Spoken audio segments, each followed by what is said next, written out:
So the question is, how hungry are you? And I ain't talking about food, I'm talking about spiritual. I'm talking about your hustle. I'm talking about the fact that you used to once live a very fruitful life for a moment. And now you're living a barren life where it's like it's fruitless.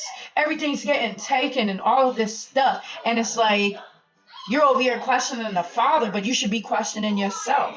Well, how long are you going to honestly stay down? Are you going to dwell in it, or are you going to be so hungry that you are not going to stay there? When I was homeless and I was a single parent, I was so hungry I didn't settle. I didn't go back to an old lifestyle of buying 20 to 30 different pairs of sneakers to look good and match everything. It was like, nope, I left that lifestyle. I didn't buy all of my gold chains I once had. I had all my fingers wrapped up with nothing but gold rings. I had a bunch of freaking men watches. I didn't go back to that lifestyle. When that was given up, because when I did get in and out of jail, I needed commissary money. I had mama sell my jewelry, one of my chains that meant a lot to me. But it was like, if you hungry, then you got to do what you got to do to eat. When I was house hopping for months and months, freaking rolling around in my vehicle, not knowing where am I going to lay my head next, wound up getting a hotel for this day or that day, freaking just roaming around, not knowing what the heck I was going to do. But I was still working, took advantage. My kids were honestly in school, still wound up working at a fast food joint, doing what I had to do because I was hungry. I was like, I refuse to stay barren. I refuse to stay hungry. I refuse to allow my spirit, allow my mind, allow anything that God blessed me with to honestly starve. I was like, I'll be damned if this is ever going to be passed down to my children. Nope. I didn't go to the motherfucking liquor store and buy 20 bottles and pop it on weekends, calling somebody to hit up my kids. Nope. Didn't even happen. It's like, no. I wound up hustling and working so hard because I refused to remain the same. I was like, screw this. It was tough going to so many people's homes, and I felt like it was never going to end. But it did.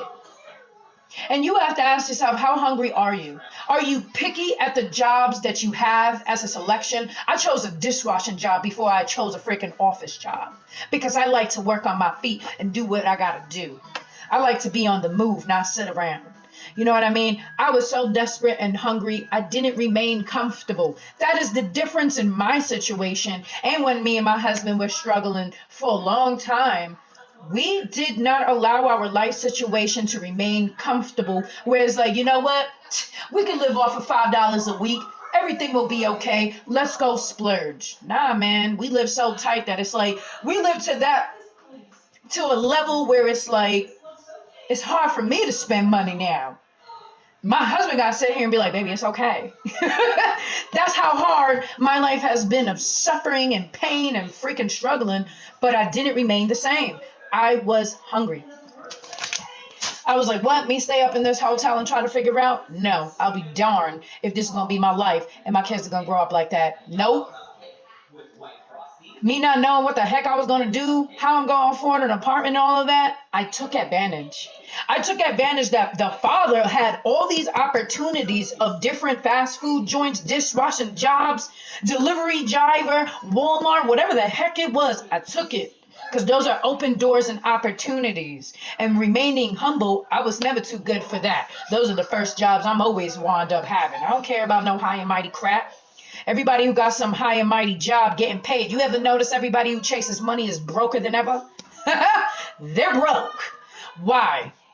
Because they're comfortable and they're not hungry. You want a house? You have to be hungry enough to honestly have self-control. I worked so many hours. My husband wound up working hours, all of this stuff, and took advantage.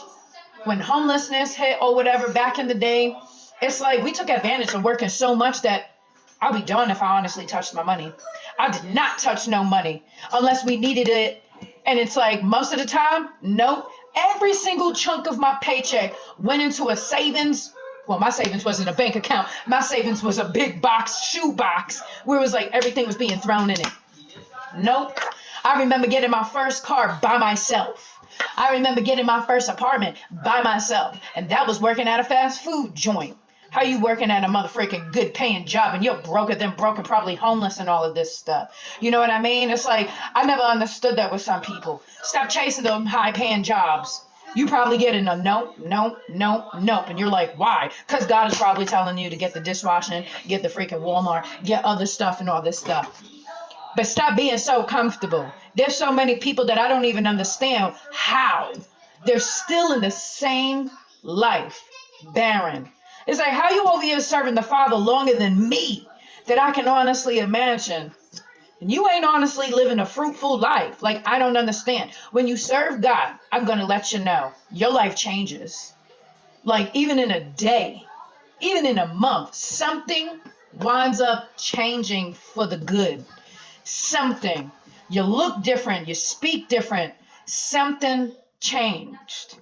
You know what I mean? And when I look at people who have been serving the Father for probably all of my life or half of my life, and I'm looking at them and I'm like, I don't understand. It causes me confusion, not God being confused, because God's word is faithful and he writes down the promises. He tells his children what the promise is, but are you hungry for it? Or are you remaining the same? You know what I mean? People will remain the same until something happens. And it's like, why would you wait until the worst of its worst happen to finally do something? We're all guilty of that. But then there's some people and it's like, you're probably given an eviction notice and you're probably like, well, the Father will take care of me. Yeah, he will take care of you when you get up in action and move and actually do something. That means you have to, in your relationship, do something. You know what I mean? The Father will come out on his side, give you instructions, let you know what you must do, and you're supposed to honestly search for the resources and actually do something, actually prepare for it, start preparing by decluttering, clean up, get rid of stuff, actually stop holding on to possessions, go travel light. You know what I mean? And actually prepare to let go. Stop holding on to the baggage. That's all I can say. Are you hungry? That is what the question is that I'm led to ask people. Are you really hungry? Are you content? Are you content in your comfort? Are you comfortable in a room? Are you comfortable in your car? Are you comfortable in a hotel? Are you comfortable? Or are you hungry? Don't know. There would be no way you serving the Father for God knows how long that your life should be barren. You should be producing fruit. But again, are you comfortable? Are you hungry? Are you starving? The choice is honestly up to us individuals on our actions of what we're going to wind up doing. Don't everybody talk about faith without works is dead? Look at you living a dead life. Don't get offended at me because I call it out. I don't know you. You know what I mean?